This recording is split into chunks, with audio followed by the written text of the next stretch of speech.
यति बेला छोरी जास्मिनको बोन म्यारो ट्रान्सप्लान्ट भइरहेको छ। हिजो मात्रै आमाको बोन म्यारो निकालिसकिएको छ र आज रेडिएसन सकेसँगै बोन म्यारो ट्रान्सप्लान्टको काम तीव्र गतिमा अगाडि बढिसकेको छ। यो बोन म्यारो ट्रान्सप्लान्ट आजै सकिन्छ भन्ने होइन दर्शकवृन्द, यसका लागि धेरै समय लाग्छ। 15-20 दिनै यसका लागि समय लाग्न सक्छ। यो एउटा प्रक्रिया हो।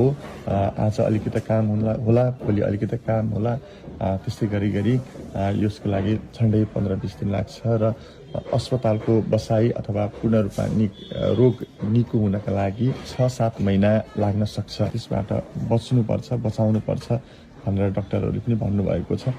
केस अलिकति कम्प्लिकेटेड हुँदै गयो भने चाहिँ अलिकति जोखिम पनि हुन सक्ने भनेर पनि भनिएको छ। त्यो कारणले गर्दा हामी सबैजनाले छोरी जास्मिनको शीघ्र स्वास्थ्य लाभको कामना गरौँ। छिट्टै छोरी जास्मिन निको भएर तपाईँ हामी माझ आउने छिन्, हामी त्यही कामना गरौँ। म पनि भगवानसँग त्यही प्रार्थना गरिरहेको छु।